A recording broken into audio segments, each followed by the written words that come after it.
A decade ago, I had a bowl of soup on Catalina Island off the coast of California that tasted so good it changed my brain chemistry. I have thought about that bowl of soup every day for the past 10 years, and a few days ago, I finally snapped. And I decided that I would find that bowl of soup again even if it killed me. And boy did it try. But Connor, it's just a bowl of soup. It can't be that good. That bowl of soup was made of fresh caught fish that was slow cooked overnight in a broth that the residents of Catalina Island have spent a century perfecting. Okay, maybe it is that good. Why don't you have it every day then? Because I live in Arizona. The soup is on Catalina Island off the coast of California. Also, I don't remember where I got it. I only have a vague idea of some cross streets on a big island. I don't even know if the restaurant is open anymore. Because the last time I had this soup was before COVID. But I swear, if this soup does exist, I will find it. Or I'll quit being a soup detective forever. I should probably explain now that the original bowl of soup from a decade ago only cost like $12. What I'm counting is how much it costs for me to find that bowl of soup again. A bit of a bait and switch, I know, but hey, you clicked on a video about a bowl of soup. I argue that you are getting way more story and intrigue than you originally signed up for. So, with soup on my mind and my hopes at an all-time high, I set off on my journey to find the world's most expensive bowl of soup. Let's go. And immediately spent $11.78 on Starbucks. So I have already spent as much on Starbucks as I did on the original bowl of soup. Neat. I spent a lot on gas and snacks on my way to San Diego, which is where I would spend the night before catching the ferry to Catalina the following day. By the time I arrived in San Diego, I had already spent $130.77 in my search for soup. Back in my day, things were cheaper. Luckily in San Diego, I was staying with family, so I didn't have to pay for a room there. But this brings us to our first big twist. One that I had actually planned for, not one of the cruel ones that the universe throws at me later in this video. I spent $835.20 on 4 tickets for the ferry to Catalina and 1 night of hotels for 4 people. Why 4 people, you ask? I have companions traveling with me to find this soup of legend, and this is them finding out just how dedicated I am to finding this bowl of soup. I haven't told you why I paid for this whole trip yet, have I? Okay. No, So, you haven't that. A decade ago, Way back, okay. a decade ago, I had the best bowl of soup I've ever had in my life. And it has, I can confidently say, changed my life. Okay. I graduated from college. Yes. I got lucky, and I ate this bowl of soup. So here's where the story takes a turn. I remember nothing. I don't know where the soup is. You gotta go find it. Catalina is not a small island. So we're gonna spend 2 days hunting for soup on this island. I'm in. Just during the meals. I'm in. I am in. I am now deeply invested. What if it closed down during COVID? That's Oh no! almost 12 years ago at this point. It could be I'm close. deeply invested in this. Wait. Do you know anything about the location? Were you on a patio? Here's exactly what I know about it. So once we arrive on the ferry, there's a large strip of like these very grandiose hotels and stuff. Sure. Ignore those. They're in the way. Distraction. They're distractions. That's a ruse. It's what's behind there. Exactly. We need the gutters, baby. But of course, that's where the soup would be. So to the left of that, there's a main thoroughfare, like little road thing. Up that road and to the right a little bit, there's like 4 or 5 different streets it could be down. I remember a red building. I don't know if the red building is it, or if the building got painted, or if the building exists. I bet I know right where it is. Where do you think it is? There's a place that is it's a fresh food place. It's endemic. It's only 100 restaurants that we have to try in 2 days. I've narrowed it down a little. But it's still like 40. Oh my gosh. We can find it, but it's not the one. Exactly. I'll do nothing but find that bullshit. I have ideas. Now, normally this is where I would put an ad, but I didn't get an advertiser for this video, and I probably won't get an advertiser for my first few videos. So instead, I'm selling this ad space for $1 to anybody who wants it. So if you're a small creator, go ahead and send me an email and just give me a pitch, because I'm trying to support small creators, and if you can't afford $1, then I actually don't give a shit about the dollar. It's more about just helping small creators.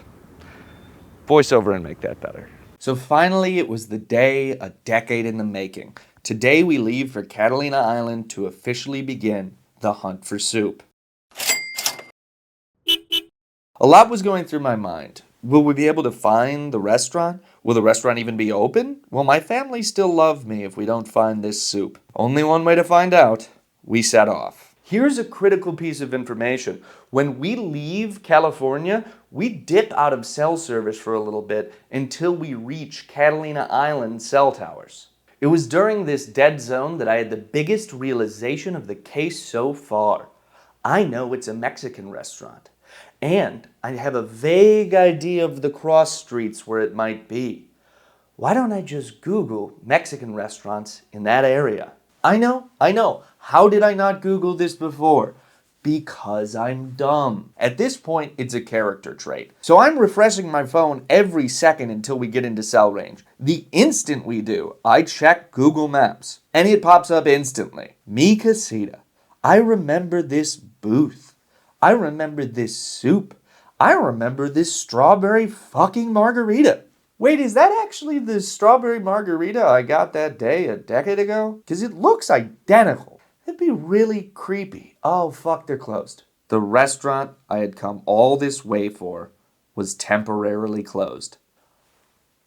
I was in shock. And when the shock finally wore off, I went straight into denial. Google Maps is wrong a lot. And besides, it says temporarily closed. What does temporarily closed even mean? It sounds like anti-soup propaganda to me. So we get off the ferry and I am tense. I am speed walking as politely as I can through this island, but internally I am panicking. I have already spent $1,068.92 on one fucking bowl of soup. And Google Maps says the restaurant where that soup is temporarily closed? By the way, it physically hurts me every time I say how much I spent on this bowl of soup. I grew up poor. I'm still poor. I'm not doing this video because I'm rich like Mr. Beast. I'm doing this video because I'm mentally unwell and financially irresponsible. If Mi Casita is really closed... But this is home of the Cazuela. No way. I didn't know that all of them were closed. No Mi way. Casita Mexican food. This is the spot of the fish soup of legend. This is the place that I fish want to get to, and it is closed. So now we have to recreate the most expensive bowl of soup in the world. Now we have to find on Catalina Island where is the next best bowl of soup. Bye, Mi Casita. I didn't know it at the time of recording this, but I was wrong. The soup still existed. But how do I know that? Keep watching the video and you'll find out. That's right, we're doing foreshadowing. We're doing cinema here, baby. Wahoo! So we do what any good tourists on the hunt for soup would do. We harass the locals until they tell us where the best soup is. One man in particular was like a wealth of information about soups. Like a soup wizard. It was almost concerning how much he knew about soup. Like, is this soup wizard doing okay? Does he have kids that maybe feel like they're second place to the soups in his life? I still worry about that soup wizard.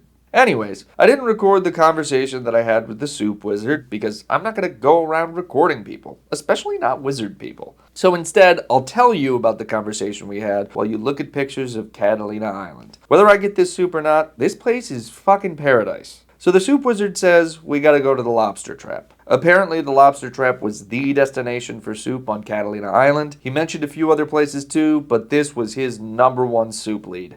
Say hi. Bye. He also told us that Mi Casita had been closed for about 6 months and would probably be closed for another year because they were replacing the fucking roof on the place. You see that sky through the window? There's no fucking roof on my soup place. Neat.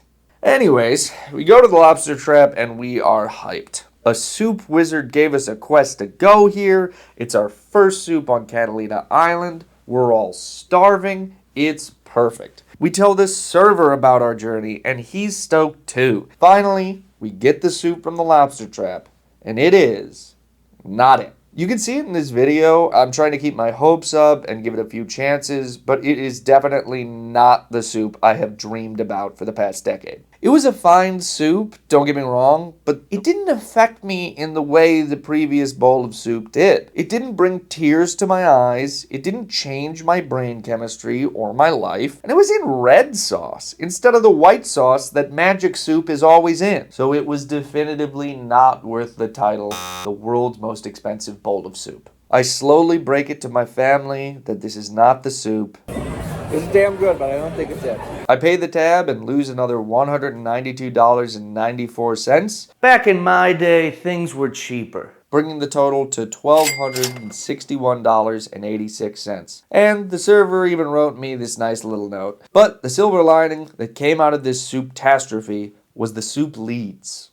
Soup lead, noun, a restaurant that might have the world's most expensive bowl of soup. When I would tell the locals what I was doing and why I was doing it, they would get invested. Maybe they sense my passion, or maybe the island has a lot of strong feelings about soup. They do have a resident soup wizard, so that would make sense. But either way, after asking the locals, we ended up with tons of soup leads. I also learned that the bowl of soup was actually called cappuccino. Chipino. But nobody in my white-ass family could pronounce that, so we called it cappuccino. Because that's what we find funny. Give us a break. We're sunburned and tired. So as I dug through the list of soup leads, I realized that most of them were made with red sauce, and the OG soup was made with a white sauce. So I narrowed my search and found that only 2 of the soup leads, or soup's clues, had the white sauce. The restaurants NDMK, pronounced endemic, and Jack's. But first, snacks. So I go to Endemic and ask the staff if they have the soup with the white sauce. Again, I did not record this conversation with a stranger. Seriously, you have got to stop asking, it's getting weird. But this interaction played out a lot like a scene from Law and Order. I'm the detective asking him about vital soup information, and he just won't stop unloading boxes. Like he doesn't realize how important this is. Anyways, he said that he did recognize the soup, and it was their recipe for a little while about 6 months ago, but they switched to the red sauce now. So Endemics was a no-go. But that's good, because that leaves one place left on the island that would have my soup. Jack's. So I walk over there immediately. Apparently we were staying in the soup district or something, because all of these restaurants were within like a block of each other. Like I literally just showed you the whole walk from my hotel to Jack's. I get to Jack's, and my heart sinks. They're closed today. Then I realize we're here another day. I can get it tomorrow. But then I realize again. 5 p.m. I did the math. I can't make it. My ferry leaves at 4:30. I am devastated. I just went through emotional whiplash. I am exhausted. I am frustrated. I am hungry for soup. I'm thinking about what would happen if I missed my ferry home. I'm thinking about stranding myself and my family on this soupless hellhole just for a shot at recreating the soup I had here a decade ago. It's either miss the ferry or miss my only chance at this soup. I'm at a terrible crossroads and $1,289.78 in the hole for a bowl of fucking soup. And just then, my mom texts and asks, "Can we try Endemic tonight?"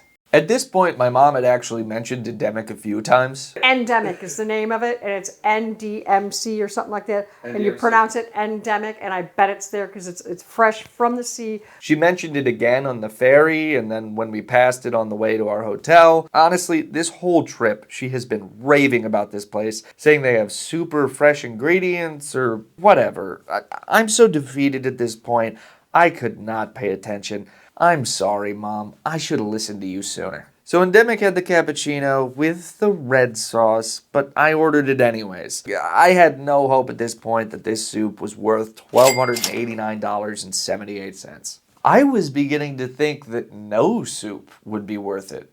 Had I built this up too much in my head? Was this now an unachievable goal supported by false memories and lies I've told myself over the last decade? I mean, I'm searching for a life-changing bowl of soup.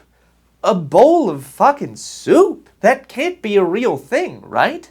I must be misremembering how good this soup was. And so my mom sees that I am spiraling, so she pays for the Endemic while I moped. And funnily enough, while I was moping, I noticed that Endemic actually shared a wall with the old Mi Casita building. Huh. So we took the soup up to our rooftop, and before we ate, I pondered the mountains and the sunset, trying to figure out how I would find the world's most expensive bowl of soup. I couldn't miss the ferry, and I couldn't afford to come back. I was lost. I was hopeless. And then I took a bite of the soup from Endemic. A moment of truth. And it changed my brain chemistry. Holy shit. I couldn't believe it. This was the soup, but it had the wrong sauce. How could it be the bowl of soup I had a decade ago if it had the wrong sauce? That's when I started putting the soup clues together. Endemic used to have the white sauce until about 6 months ago, which is coincidentally when Mi Casita closed for construction. Mi Casita, the building that just so happens to share a wall with Endemic? There's no way the chef from Mi Casita hasn't at least met the chef from Endemic, and the chef from Mi Casita was out of a job during construction. So the chef from Mi Casita, using his legendary soup credentials, must have went right next door and gotten a job at Endemic. And that's where he made that life-changing soup again, just one door down, with a little twist: red sauce. Sure, the soup tasted a little different, but this was the soup. I had no doubt in my mind. Just look at my face here and tell me that's not a life-changing bowl of soup. I feel like I'm finally at peace. So what's the final total for the world's most expensive bowl of soup? $1,289.78. Or $1,381.09 if you include the return trip. But what did the actual bowl of soup cost retail? $36. Back in my day, things were cheaper. But actually, my mom bought it for me, so I paid nothing for the world's most expensive bowl of soup. So, this story might not be about the world's most expensive bowl of soup that I wanted, but it seems to be about the world's most expensive bowl of soup that I needed, and the friends we made along the way. No, not the friends. The bowls of soup we had along the way.